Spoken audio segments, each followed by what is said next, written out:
Got my eyes straight ahead, got my head in the game. With the red light on, I'm just waiting for the change. Keep my head down low. Okay, the figures are in. Queenslanders don't trust police anymore, apparently. So the story was released in the Courier Mail. So only half, approximately half, of Queenslanders believe police treat people fairly, as public trust in the service reaches an all-new low. So the headline came out, revealed shocking drop in Queenslanders' trust in Queensland in the police force. Well, it's the police service. Get it right. Anyway, so experts have blamed. Wish they'd stop using these so-called experts. Anyway, experts have blamed a disenchanted workforce and systemic cultural issues uncovered by major inquiries, problems that have to be fixed by top brass. Okay, so the figures outlined in Queensland Police Service's latest annual report reveal 51.4% of Queenslanders believed the Queensland Police treated people fairly and equally, down from 75.7% in 2015-2016. That is a huge drop, massive. Just 68.3% of Queenslanders agreed police act professionally. Well, that's because a lot of police, the ones you see on the road, don't act professionally, down from 86.3% a decade ago. So a decade ago, 74.2% believed police were honest, but that has now dropped to 56.1%. A Queensland police spokesman acknowledged the latest results built on the blistering 100-day review released in June 2025, which found police were increasingly required to take on non-core responsibilities like dealing with mental health call-outs and prisoner transport. So again, they've gone straight into blaming all these other issues. Now, so when I was in the police, when I first started in the police, we always dealt with mental health call-outs, and we always dealt with prisoner transports. So that was like 15 years ago.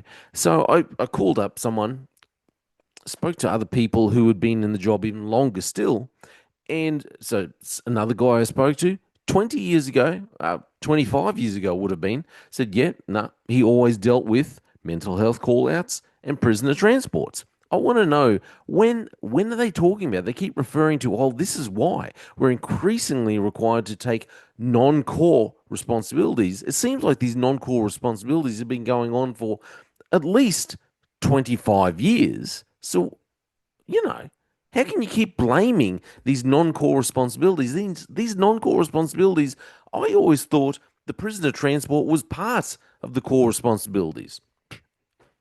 There you go. I didn't realize we were allowed to just blame everyone else.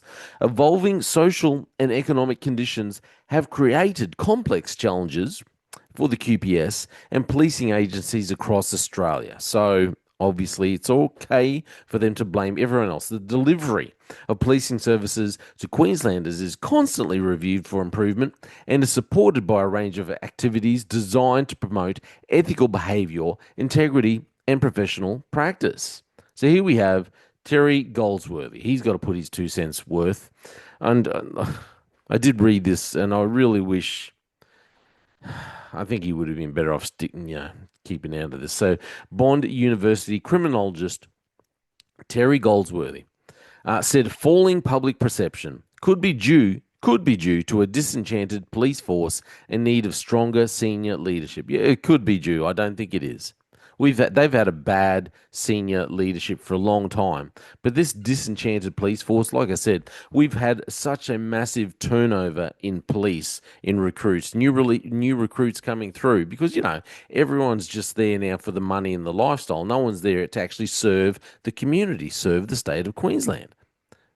I think this is it. It's poor recruitment standards, lowering standards, and poor recruitment practices that have gotten us into this situation. And yeah, it's a bad senior leadership, but I don't think it's just this disenchanted police force. So he goes on to say, if you've got disenchanted staff and a poor work culture, that can flow through to your professionalism and your interactions with the public. Okay. It's time to get that leadership in place. Tell the police that is what their expectations are. Goldsworthy, Dr. Goldsworthy, sorry, said the police force had become a kicking can for issues like domestic violence that you can't arrest your way out of, while other government authorities skirt accountability.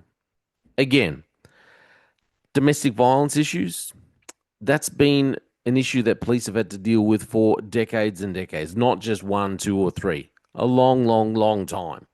Okay, and government authorities, there weren't probably, what, 40 years ago, there were no other government authorities. Police have always had to deal with domestic issues.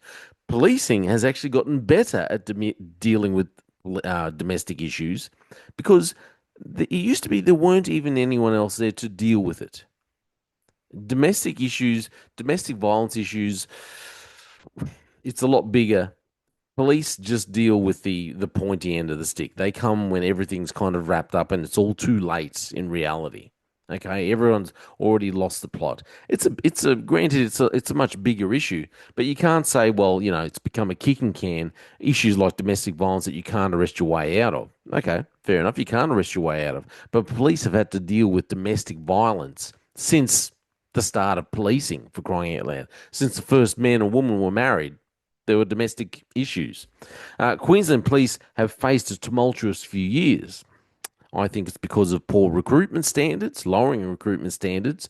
It's because you have people in there that are only in there for lifestyle and money, and you have bad leadership, a bad leadership group.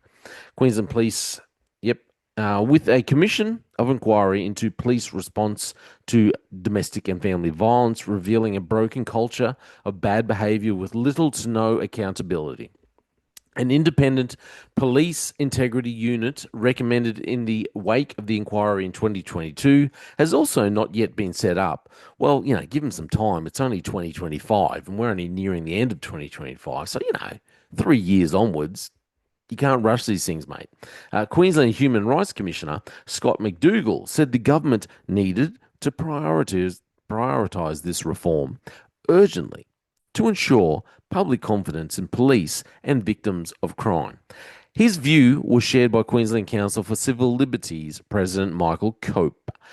Cope warned police would lose their ability to do their jobs effectively if public perception slipped further, as they policed with the consent of the public. And this is what I think a big part of the issue is right now.